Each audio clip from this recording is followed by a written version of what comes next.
Hello guys, welcome. चलो guys, यहाँ पे हम देखने वाले हैं साइंस यानी कि बायोलॉजी के कुछ ऐसे प्रश्न जो हर एग्जाम में पूछे जाते हैं और आपके एग्जाम में तो पूछे जाने की संभावना बहुत ज़्यादा है, क्योंकि प्रश्नों का लेवल काफ़ी अच्छा है। तो एक बार लास्ट तक देखिएगा ज़रूर, ऐसा ना हो कि आप बाद में पछताएं, क्योंकि प्रश्न जो हैं इस बार आपके एग्जाम में आएंगे जो हम करा रहे हैं। ठीक है, तो चलिए देख लेते हैं। हिंदी और इंग्लिश दोनों में हम यहाँ पे करने वाले हैं। तो क्वेश्चन नंबर 1 देख लेते हैं। इसमें कहा गया जो टाइफाइड है ना, थोड़ा सा अपनी क्वालिटी बढ़ा लीजिएगा कि छोटे छोटे इसमें लिखा हुआ है। तो टाइफाइड जो है, इसके दो कथन दिए हुए हैं, दो स्टेटमेंट दिए, इस पर विचार करना है। इंग्लिश वाले इधर से पढ़े, हिंदी वाले इधर से पढ़े। यह एक विषाणु जनित रोग है, यानी कि वायरल कम्युनिकेबल डिजीज है। दूसरा है कि यह रोग पानी की गंदगी से फैलता है। टाइफाइड की हम बात कर रहे हैं, तो इसका राइट आंसर होगा दोस्तों यहाँ पर ऑप्शन नंबर 2, यानी कि केवल यह गंदगी से फैलता है, पानी की गंदगी, लेकिन ये विषाणु जनित रोग नहीं होता है। याद रखेंगे किस वजह से होता है, ये जीवाणु से होता है, बैक्टीरिया से होता है, जो होता है यहाँ पे सैल्मोनेला टाइफोसा। ठीक है, इस बैक्टीरिया की वजह से टाइफाइड होता है। चलिए अगला क्वेश्चन देख लेंगे। अगले क्वेश्चन की बात कर लीजिए दोस्तों। तो इसमें कहा गया निम्नलिखित में से कौन सा एक बैक्टीरिया द्वारा फैलने वाला रोग नहीं है। ठीक है, बैक्टीरिया जो है ना, इसके द्वारा एक रोग है वो नहीं फैलता है, तो वो यहाँ पर आपको बताना है। देखिए, तो इसमें क्या हो जाएगा, अगर आप देखें कि टाइफाइड जो होता है, अभी हमने आपको बताया कि बैक्टीरिया से होता है। सिफिलिस ये भी बैक्टीरिया से होता है। हैजा ये भी बैक्टीरिया से होता है। ठीक है, अब यहाँ पर अगर हम पायरिया की बात कर लेते हैं, ये हमारा बैक्टीरिया से नहीं होता है। ठीक है, पायरिया जो है हमारा बैक्टीरिया से नहीं होता है, तो ये होता है किस चीज़ से, प्रोटोजोआ से। याद रखेंगे। चलिए अगला क्वेश्चन देखेंगे। अगले क्वेश्चन की बात कर लेंगे। तो क्वेश्चन नंबर 3 में कहा गया कि निम्नलिखित में से किस एक रोग का कारण प्रोटोजोआ है। ठीक है, प्रोटोजोआ से फैलने वाले रोग का कारण क्या है, तो चलिए देख लेते हैं इसमें से। अब यहाँ पर अगर मलेरिया की बात कर लेते हैं, तो मलेरिया किससे होता है, आप लोग जानते हैं प्लाज्मोडियम से होता है। ठीक है, तो यही यहाँ पर आपका सही हो जाएगा। प्लाज्मोडियम क्या है दोस्तों, प्लाज्मोडियम एक यहाँ पर प्रोटोजोआ है।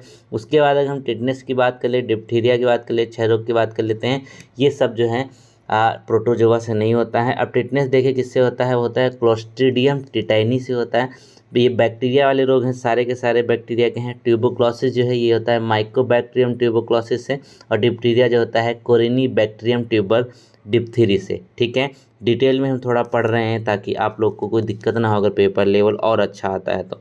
अगला क्वेश्चन, क्वेश्चन नंबर 4 कहते हैं, इसमें क्या, इसमें आपको मैच करना है। ठीक है, मैच करना है कौन सा रोग किसके द्वारा होता है। ऐसा क्वेश्चन तो बहुत बार आता है और इस बार भी आने की संभावना जो है वो सबसे ज़्यादा है इसमें। ठीक है, आप देखेंगे एथलीट फुट जो है ना, वो किस चीज़ से होता है। ठीक है, तो एथलीट फुट किससे होगा, ये होगा यहाँ पर आपका कवक से। किससे होता है, ये कवक से होता है, यानी कि ये फंगस होती है। याद रखेंगे एथलीट फुट किससे होता है, यहाँ पर कवक से होता है। फिर यहाँ पे अगर आप और देखेंगे तो क्या हो जाएगा, यहाँ पे चेचक जो है वो किस चीज़ का होता है, वो विषाणु से होता है, वायरस होता है, स्मॉल पॉक्स है। निमोनिया जो है वो किस तरीके से होता है, निमोनिया जो है एक जीवाणु के द्वारा फैलने वाला रोग है। ठीक है, अब यहाँ पे पेचिस की बात कर लेते हैं, तो ये प्रोटोजोआ के द्वारा फैलने वाला रोग है। कौन सा, प्रोटोजोआ के द्वारा फैलने वाला ये रोग है, इसको ध्यान से देखिएगा। ठीक है, चलिए ये हो गया आपका राइट आंसर, क्या हो जाएगा, ऑप्शन नंबर बी हो जाएगा, यानी कि बी को हमने मैच किया था। बिल्कुल सही बात है। अब चलते हैं अगला क्वेश्चन। ये क्वेश्चन बहुत एग्जाम में पूछा जाता है। स्लीपिंग सिकनेस की बात कर लेते हैं। स्लीपिंग सिकनेस के संदर्भ में दो कथन यहाँ पर आपको दिए हैं, दो स्टेटमेंट दिए हैं। पहला स्टेटमेंट कहता है कि यह एक रोग है जो ट्रिप्नोसीमा नामक प्रोटोजोआ के कारण उत्पन्न होता है। ठीक है, तो अब यहाँ पे क्या हो जाएगा, पहले अगर पॉइंट की बात कर लेंगे दोस्तों, तो ये पॉइंट तो बिल्कुल सही है। ठीक है, क्योंकि ट्रिप्नोसीमा नाम प्रोटोजोआ से ये उत्पन्न होता है। दूसरा है कि इसका परजीवी जो है ना, सीसी मक्खियाँ हैं। ठीक है, सीसी फ्लाई जो है ना, ये इसके परजीवी के रूप में काम करती हैं, इसके पैरासाइट के रूप में काम करती हैं। तो क्या हो जाएगा, ऑप्शन नंबर यहाँ पे पहला दूसरा दोनों सही है, यानी बोथ 1 and 2 आर करेक्ट। अगला क्वेश्चन देखेंगे। अगले में देखिए क्वेश्चन नंबर 6 कहता है कि निम्नलिखित में से किस एक रोग के परजीवी का वाहक बालू मक्खी है, सैंड फ्लाई है। ठीक है, तो बहुत आप लोग पढ़ते हैं, सीधे एनसीईआरटी के हैं क्वेश्चन सारे के सारे। अब सैंड फ्लाई जो है वो किस चीज़ का पैरासाइट है। ठीक है, तो याद रखेंगे ये होता है आपका काला जार। काला जार यानी कि काला जार, इसको याद रखेंगे, तो इंग्लिश में भी काला जार ही कहते हैं।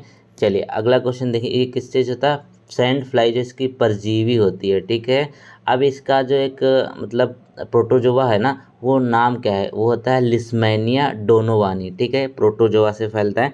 अगला क्वेश्चन है क्वेश्चन नंबर 7 में कहा गया ना कि प्रायः समाचार में आने वाला Cas9 प्रोटीन क्या है। ठीक है, समाचार में आप अक्सर देखते हैं कि Cas9 प्रोटीन जो है वो है क्या चीज़, तो देखेंगे ये क्या चीज़ होता है। पहला पॉइंट में कि लक्ष्य साधित जीन संपादन, टारगेटेड जीन एडिटिंग में प्रयुक्त आणविक कैंची। ठीक है, इसको नहीं समझे तो यहाँ समझिए, मॉलिकुलर सीजस used in target gene editing में इसका यूज़ किया जाता है।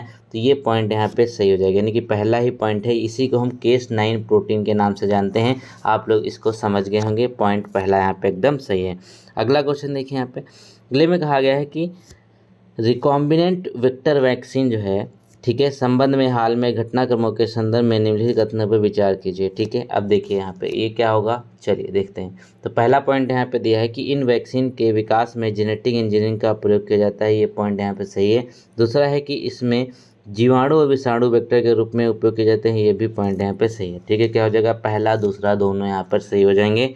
ठीक है, आप चलते हैं अगले क्वेश्चन की तरफ। अगला क्वेश्चन देखिए, तो कहते हैं गाय के दूध का पीला सफ़ेद रंग जो है वो किस कारण होता है। ठीक है, गाय का दूध जो हल्का पीलापन हो जाता है किस कारण होता है, तो ये तो बहुत ही आसान हो जाएगा, कैसीन के साथ कैरोटीन की उपस्थिति के कारण क्या होता है, गाय का दूध जो है ये पीला सफ़ेद होता है हल्का सा। ठीक है, चलिए अगला क्वेश्चन देख लेंगे।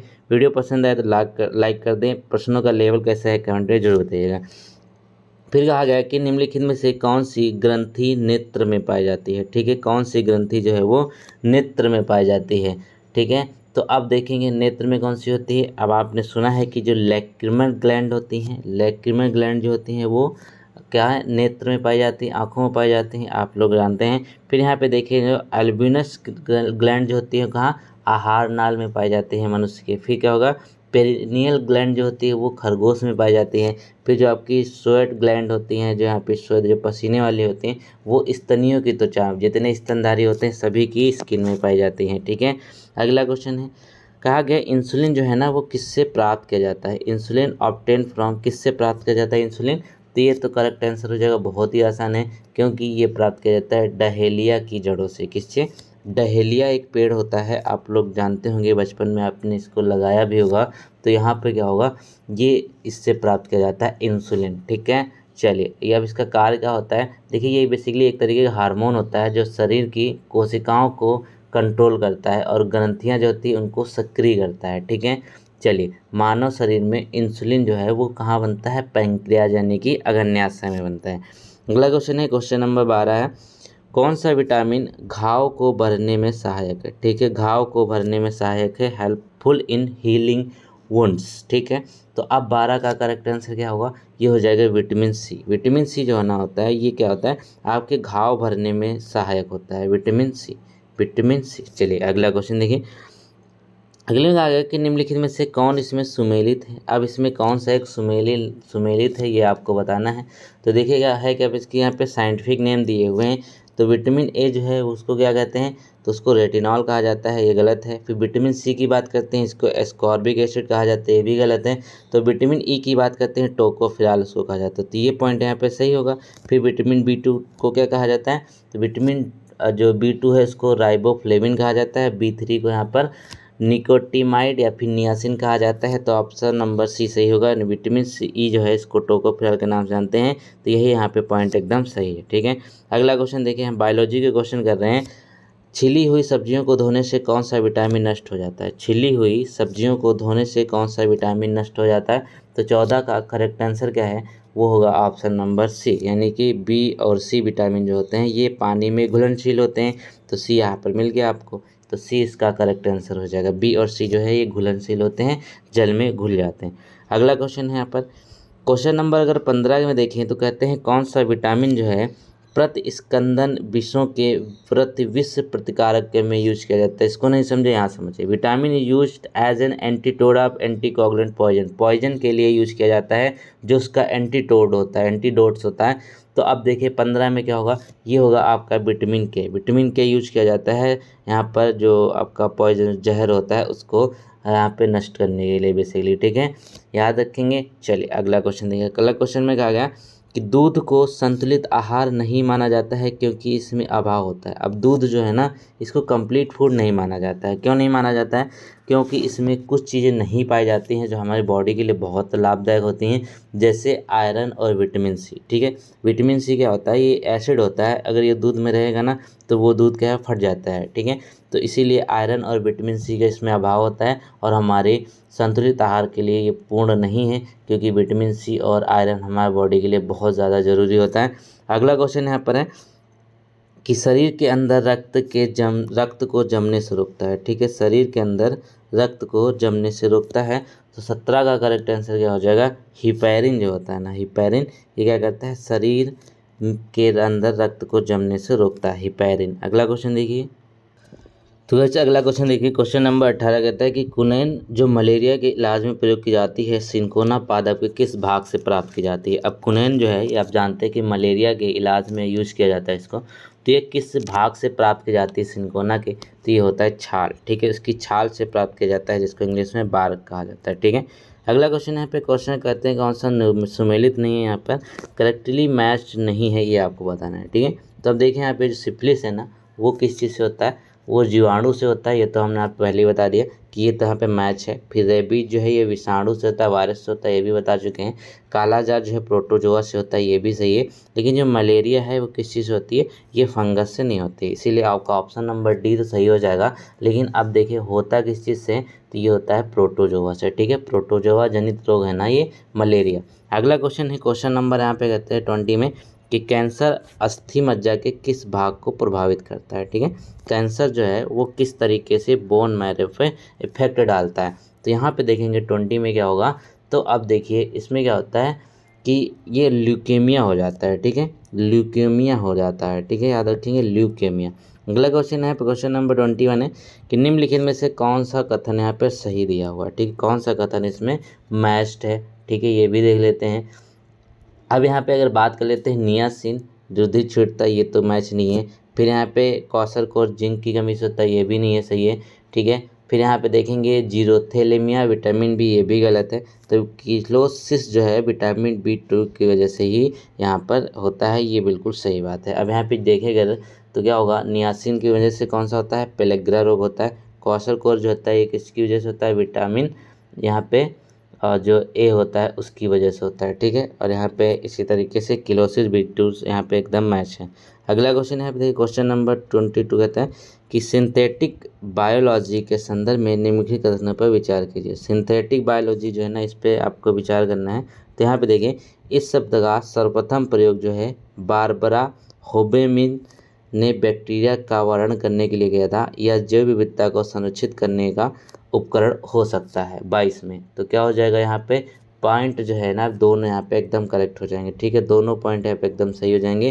किस चीज़ को लेकर, सिंथेटिक बायोलॉजी से रिलेटेड क्वेश्चन आता है, तो इसमें दोनों पॉइंट सही हो जाएंगे। इसको एक बार फिर से पढ़ लीजिए कि ये क्या है, बारबरा होबेमिन ने बैक्टीरिया का वर्णन के लिए किया था और जैव विविधता को संरक्षित करने के लिए यहाँ पे इसका उपयोग हो सकता है इन फ्यूचर।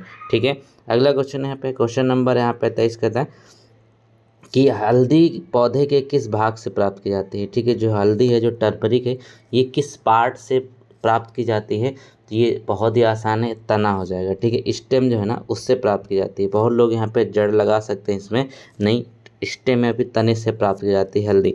अगला क्वेश्चन है इसमें कि निम्न में से कौन गर्म खून युक्त प्राणी है। ठीक है, गर्म खून युक्त प्राणी है तो कौन सा, वार्म ब्लडेड एनिमल, इसमें से कौन सा है।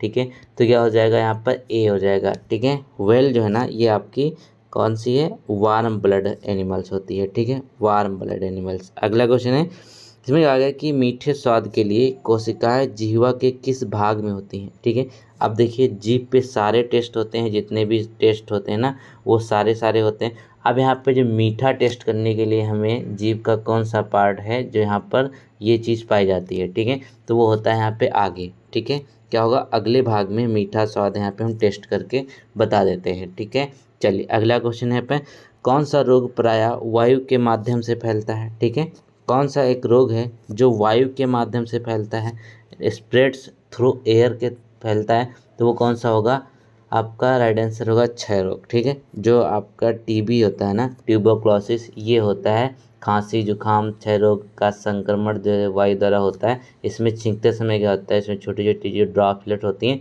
वो समीप खड़े व्यक्ति के सांस के माध्यम से अंदर चली जाएंगी तो ये रोग हो सकता है। ठीक है, जैसे कोरोना था ऐसे ही यहाँ पे ट्यूबरक्लोसिस भी होता है। अगला क्वेश्चन है यहाँ पर, इसमें कहा गया है कि शरीर में ऊतकों का निर्माण किससे होता है। Tissue are made in body from. ठीक है, टिश्यू जो होते हैं वो किस चीज़ के बनते हैं, तो देखेंगे ये क्या होता है, ये होते हैं प्रोटीन के बनते हैं। किस चीज़ के, प्रोटीन के बनते हैं टिश्यूज, याद रखेंगे टिश्यू जो है वो प्रोटीन से बनते हैं। अगला क्वेश्चन है, लैंगरहैंस की दीपिका कि किन कोशिका से ग्लूकेगोन नामक हार्मोन निकलता है। लैंगरहैंस की बात कर लेते हैं तो अब देखिएगा, तो इसका राइट आंसर क्या होगा दोस्तों, वो हो जाएगा अल्फा कोशिका। ठीक है, अल्फा कोशिका यहाँ पे करेक्ट आंसर हो जाएगा, अल्फा कोशिका करेक्ट आंसर होगा। अगला क्वेश्चन यहाँ पे देखिए, तो इसमें मैच करना है, चलिए देख लेते हैं। अब सेब का लाल रंग जो होता है वो किसकी वजह से होता है, सेब का लाल रंग किसकी वजह से होता है, एंथोसाइनिन की वजह से। ठीक है, यहाँ पे हो जाएगा पहले का चौथा। टमाटर का लाल रंग होता है किसकी वजह से, वो होता है लाइकोपिन की वजह से, तो ऑप्शन सी यहाँ पे सही होगा, मतलब 3 से मैच होगा। फिर पपीते का पीला रंग होता है यहाँ पे जेंथोफिल की वजह से। ठीक है, फिर गाजर का जो लाल रंग होता है वो कैरोटीन की वजह से होता है। तो क्या हो जाएगा 29 का, आप देखेंगे ऑप्शन डी यहाँ पे एकदम मैच कर रहा है। ठीक है, यही आपका ऑप्शन सही होगा। अगला क्वेश्चन है यहाँ पे, निम्न में से कौन शुद्ध रक्त फेफड़े से बाएं अलिंद में पहुंचाता है। ठीक है, which of the following carries pure blood from the lungs to the left atrium. ठीक है, अब यहाँ पे क्या हो जाएगा, इसका करेक्ट आंसर अगर आप देखेंगे तो क्या होता है, ये एक फुफ्फुस सिरा होता है। बेसिकली क्या होता है, फुफ्फुस सिरा या फिर कहते हैं उसको पल्मोनरी वेन होता है। ठीक है, ऑप्शन नंबर डी यहाँ पे सही हो जाएगा। ये हमें पहला जो पहुँचाता है शुद्ध रक्त को फेफड़ों से बाएं अलिंद में। ठीक है, अगला क्वेश्चन देखिए, जीका वायरस, ये देख लीजिएगा थोड़ा सा इंपॉर्टेंट हो सकता है क्योंकि करंट में भी चलता है। तो जीका वायरस से रिलेटेड यहाँ पे क्या चीज़ें सही हैं ये आपको बताना है। पहला है कि यह मच्छर जनित फ्लेवी वायरस जिसका वाहक एडीज मच्छर होता है, ये पॉइंट यहाँ पे तो एकदम सही है। ठीक है, जीका वायरस इसी से तो होता है।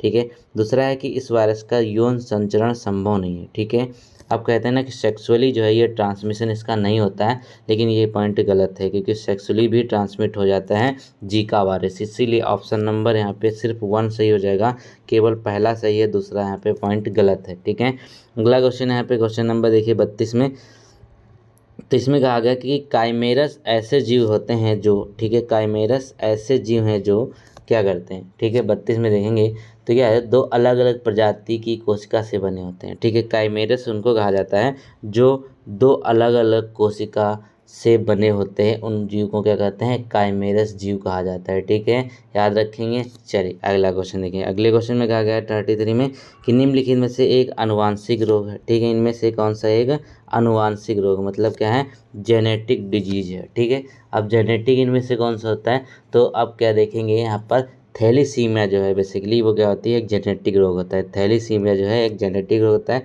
इसके अलावा और भी बहुत सारे होते हैं जैसे हीमोफीलिया, सिकल एनीमिया, ये सब आनुवांशिक रोग होते हैं, जेनेटिक रोग होते हैं। ठीक है, अगला क्वेश्चन यहाँ पे कहता है कि हंटिंगन रोग के संदर्भ में निम्नलिखित कथनों पर विचार कीजिए। ठीक है, हंटिंगन रोग होता है एक बेसिकली, इस पे आपको विचार करना है। तो देखिएगा ये किस चीज़ से होता है। अब यहाँ पर क्या है, एक तो यहाँ पे कहा गया है कि जनन क्षमता को प्रभावित करने वाला अनुवांशिक विकार है। ठीक है, ये यहाँ पे गलत है, जनन क्षमता को प्रभावित नहीं करता है बल्कि क्या करता है, ये मस्तिष्क को प्रभावित करता है। ठीक है, अगला पॉइंट है कि इस रोग में प्रभावित महिला व्यक्ति पुरुष दोनों जैविक गुणों का धारण करते हैं। ठीक है, तो ये भी पॉइंट यहाँ पे सही नहीं होगा, जैविक गुणों का धारण वो नहीं करते हैं, तो ये भी पॉइंट यहाँ पे गलत हो जाएगा। तो ऑप्शन नंबर डी सही होगा, या तो ना तो ए है ना तो बी है, यानी कि 1 2 दूसरा दोनों भी सही नहीं है। अगला क्वेश्चन यहाँ पे नैनो विज्ञान एवं प्रौद्योगिकी संस्थान के संदर्भ में क्वेश्चन देखेंगे। तो नैनो विज्ञान एवं प्रौद्योगिकी संस्थान के संदर्भ में निम्नलिखित कथनों पर आपको विचार करना है। बेसिकली नैनो साइंस और टेक्नोलॉजी की हम बात कर रहे हैं। तो पॉइंट 1 है कि यह भारत सरकार के विज्ञान और प्रौद्योगिकी विभाग के तहत एक स्वायत्त संस्थान है। ठीक है, अब यहाँ पर क्या है कि स्वायत्त संस्थान, इसका मतलब क्या होता है, ऑटोनोमस इंस्टीट्यूट है। ठीक है, अब 35 में क्या है, ये पॉइंट क्या हो जाएगा, ये पॉइंट बिल्कुल सही हो जाएगा, ऑप्शन नंबर ए यहाँ पे एकदम सही है, ऑप्शन नंबर ए सही है। अब दूसरे पॉइंट की बात कर लेते हैं कि इस संस्थान की स्थापना भारत सरकार के नैनो मिशन के तहत 2009 में करी गई। तो ये पॉइंट यहाँ पे एकदम गलत हो जाएगा। ठीक है, ऑप्शन बी यहाँ पे गलत है। ठीक है, चलिए मतलब क्या है, केवल 1 यहाँ पे सही हो जाएगा, बी यहाँ पे गलत है, तो ए यहाँ पे बिल्कुल सही हो जाएगा। अब अगले क्वेश्चन की बात कर लेंगे। अगले में कहा गया है कि निम्नलिखित कथनों पर आपको विचार करना है। ठीक है, निम्नलिखित कथनों पर आपको विचार कर लीजिए। अब इसमें 2 पॉइंट आपको देखने को मिल रहे हैं यहाँ पर। एक तो क्या है, माइक्रोबियल इनोकुलेंट का तात्पर्य उन लाभदायक सूक्ष्मजीवों से है जो सतत कृषि की दिशा में मिट्टी के पारिस्थितिक तंत्र को सुधारने में महत्वपूर्ण भूमिका निभाते हैं। तो ये पहला पॉइंट जो है, ये पॉइंट एकदम सही हो जाएगा। दूसरा है कि माइक्रोबियल इनोकुलेंट रासायनिक उर्वरकों एवं कीटनाशकों के संभावित विकल्प हो सकते हैं। तो ये भी पॉइंट यहाँ पे सही हो जाएगा। तो क्या होगा, 36 का दोनों पॉइंट यहाँ पे सही हो जाएंगे। ठीक है, ऑप्शन नंबर सी सही हो जाएगा। अगला क्वेश्चन है कि क्वेश्चन नंबर जो 37, इसमें कहा गया कि धान को लंबे समय तक जल जमाव के कारण कार्बनिक तत्वों के अवायवीय विघटन होता है तथा कौन सी गैस बनती है।